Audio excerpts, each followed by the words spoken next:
Assalamualaikum warahmatullahi wabarakatuh. Selamat pagi anak-anak. Hari ini kita akan belajar matematika ya. Pelajaran yang lalu kita sudah belajar operasi hitung bilangan bulat, penjumlahan dan pengurangan.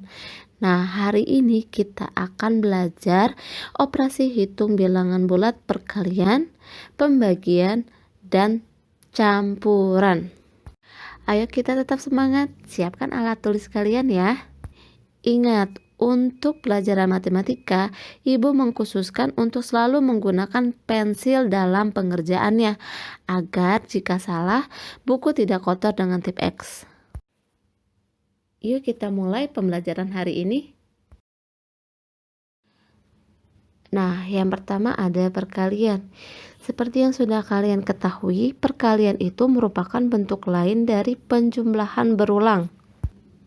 Nah, dalam perkalian ada aturan yang berlaku.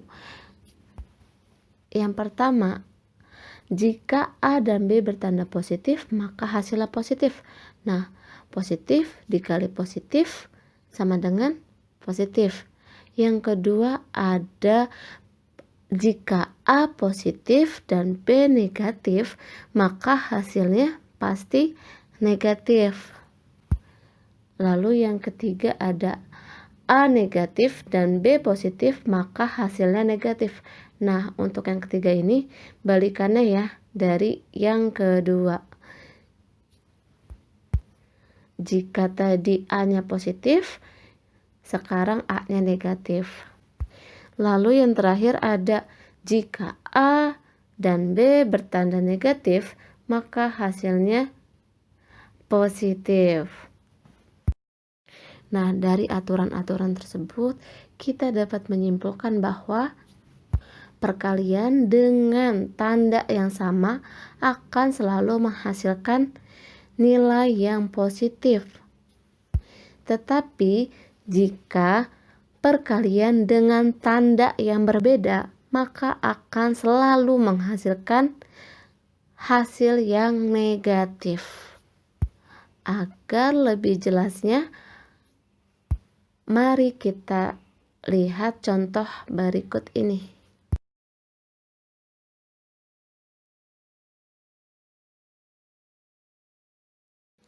Soal yang pertama, 5 dikali 6. Yang kedua, 9 dikali negatif 4. Yang ketiga ada negatif 8 dikali 7. Yang keempat ada negatif 5 dikali negatif 9.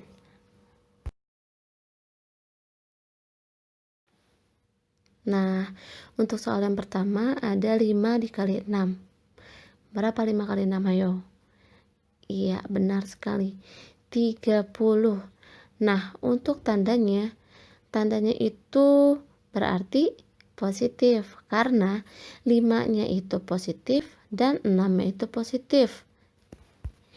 Ingat, untuk perkalian yang sama tandanya akan selalu menghasilkan nilai yang positif.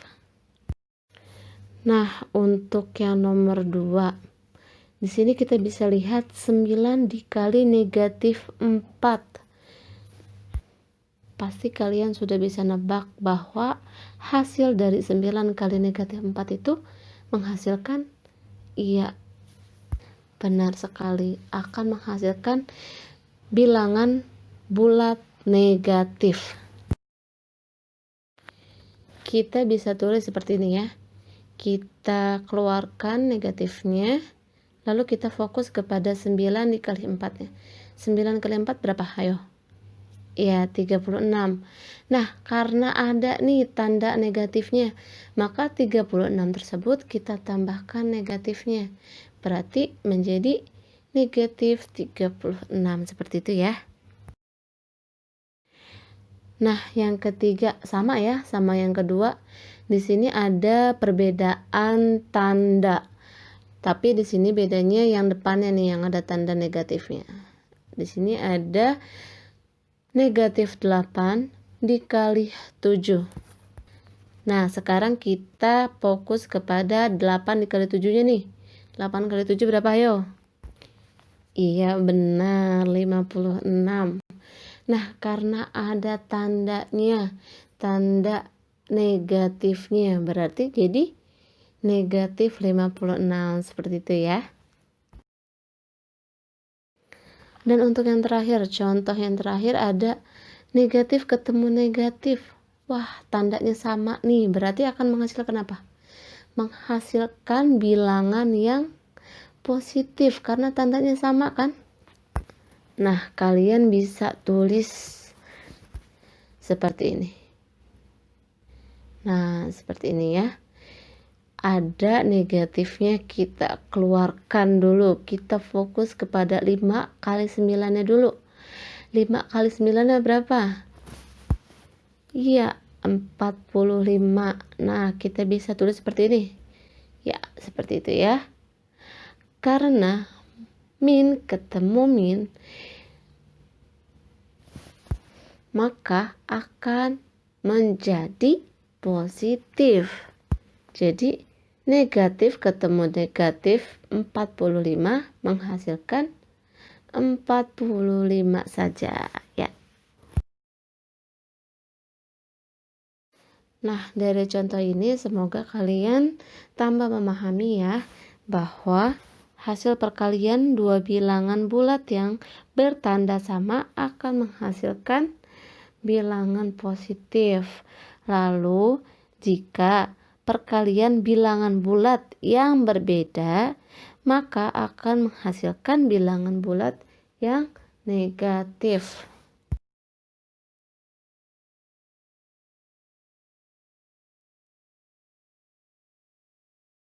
Selanjutnya ada sifat-sifat perkalian bilangan bulat. Yang pertama ada sifat tertutup. Maksudnya di sini, jika A dan B merupakan bilangan bulat, maka jika A dikali B akan menghasilkan bilangan bulat juga. Contohnya, negatif 6 dikali negatif 4 sama dengan 24. Negatif 6 merupakan bilangan bulat dan negatif 4 juga bilangan bulat. Maka akan menghasilkan 24 yang merupakan bilangan bulat juga. Itulah yang disebut sifat tertutup. Nah, yang kedua ada komutatif. Apa sih itu komutatif? Komutatif itu adalah pertukaran. Nah, maksudnya jika A dan B masing-masing bilangan bulat, maka berlaku A dikali B akan sama dengan B dikali A. Contohnya, 3 dikali negatif 7. Hasil dari 3 dikali negatif 7 akan sama dengan negatif 7 dikali 3. Untuk lebih jelasnya, perhatikan contoh di bawah ini. Yang ketiga ada sifat asosiatif atau pengelompokan. Jika A, B, dan C itu bilangan bulat, maka berlaku sifat seperti berikut ini.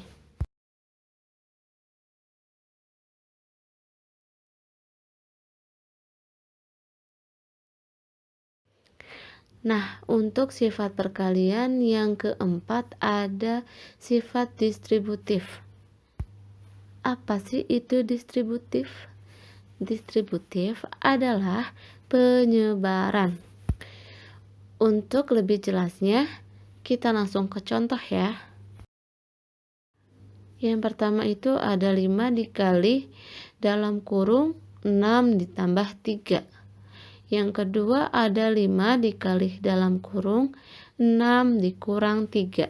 Nah, dalam penyelesaiannya biasanya kita langsung seperti ini. 5 dikali 9 karena 6 ditambah 3 itu 9 ya, sama dengan 45.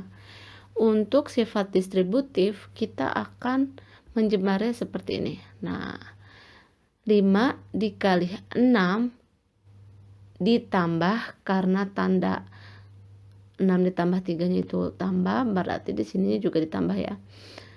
5 dikali 6 ditambah 5 dikali 3. 5 5 dikali 6 itu 30. Ditambah 5 dikali 3 itu 15. Sama dengan 45. Seperti itu. Nah, untuk yang soal kedua itu distributif terhadap pengurangan. Di sini soalnya 5 dikali dalam kurung 6 dikurang 3. Nah, dikurang 3 ingat ya. Biasanya kita akan mengerjakan seperti ini. 5 dikali 6 dikurang 3 itu langsung dikurang biasanya kan. 5 dikali 3 sama dengan 15. Nah, untuk distributif pengurangan, karena ini pengurangan ya, karena 6 dikurang 3 tuh. Berarti kita akan menulis seperti ini. Iya, 5 dikali 6 dikurang 5 dikali 3. Iya, 5 dikali 6 30 dikurang 5 dikali 3 15, menghasilkan 15. Seperti itu ya. Nah, selanjutnya ada pembagian. Pembagian itu merupakan kebalikan atau inverse dari perkalian. Dan seperti perkalian, pembagian juga ada aturan pembagian pada bilangan bulat yang berlaku, yaitu seperti berikut. Jika A dan B bertanda positif, maka hasilnya pasti positif. Sama ya, seperti perkalian. Dan yang kedua juga jikanya A positif dan B negatif, maka hasilnya negatif. Lalu sama juga yang A negatif ketemu positif, pasti hasilnya negatif. Kalau negatif ketemu negatif, pasti hasilnya positif. Seperti itu. Ingat ya, yang tandanya sama selalu menghasilkan positif. Jika tandanya berbeda, selalu menghasilkan negatif. Untuk lebih jelasnya, coba perhatikan contoh berikut ini.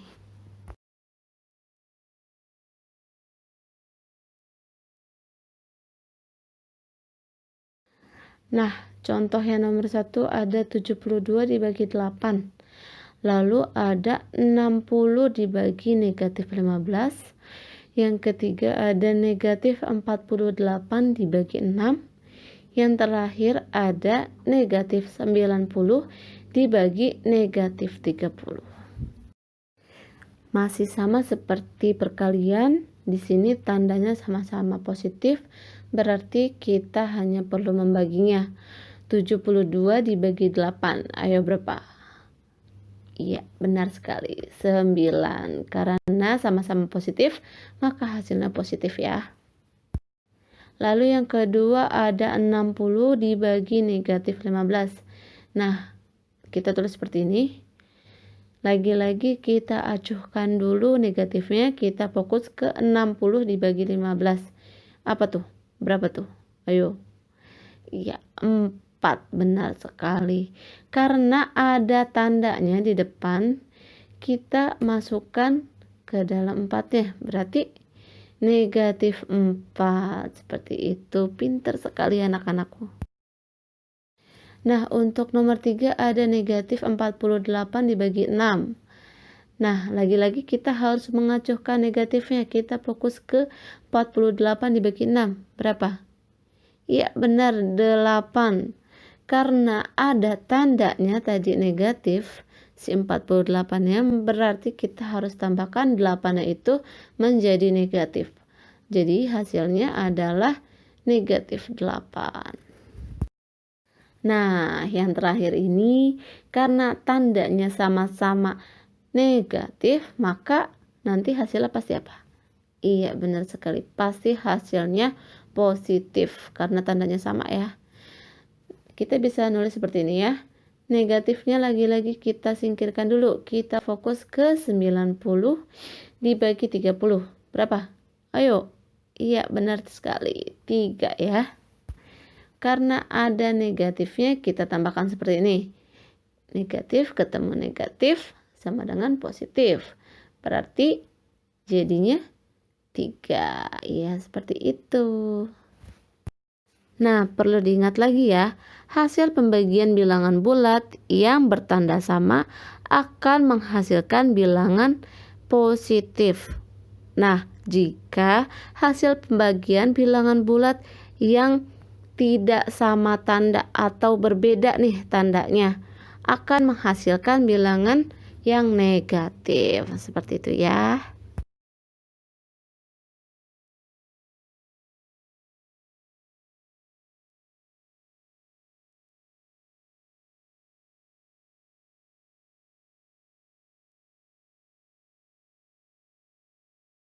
Operasi hitung campuran. Apa sih operasi hitung campuran itu? Operasi hitung campuran adalah operasi hitung yang melibatkan lebih dari satu tanda.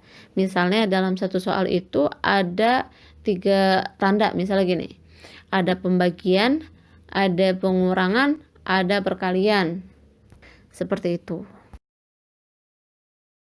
Nah, untuk menyelesaikan operasi hitung itu, kita juga harus memperhatikan langkah-langkahnya. Yang pertama itu, selesaikan terlebih dahulu operasi hitung yang ada di dalam tanda kurung. Langkah selanjutnya yang harus diperhatikan itu adalah selesaikan operasi perkalian dan pembagian terlebih dahulu sebelum operasi penjumlahan dan pengurangan. Misalnya, dalam satu soal itu ada perkalian dan pengurangan. Maka kalian harus mengoperasikan perkaliannya dulu, baru pengurangannya. Seperti itu ya.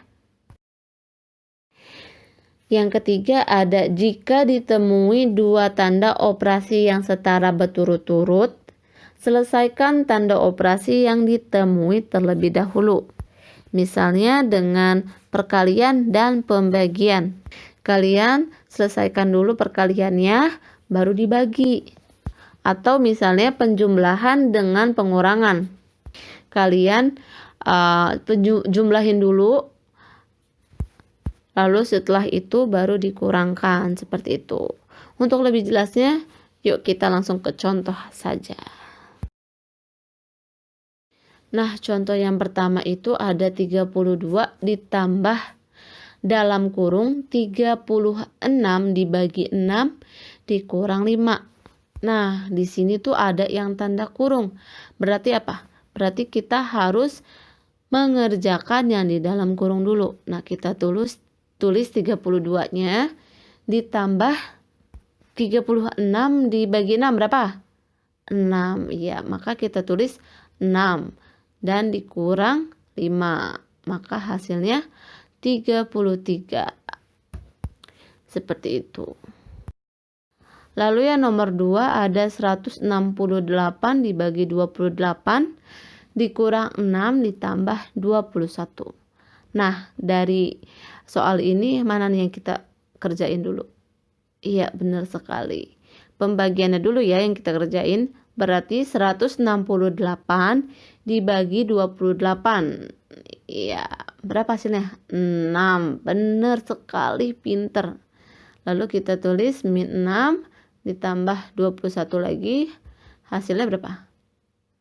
Iya, 6 dikurang 6 aja kita udah tahu kan, 0.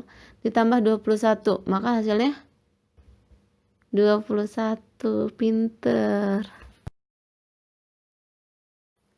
Nah, untuk yang soal nomor 3 itu ada 26 dikurang 16 ditambah 53 ditambah negatif 47. Untuk pengerjaannya itu seperti ini.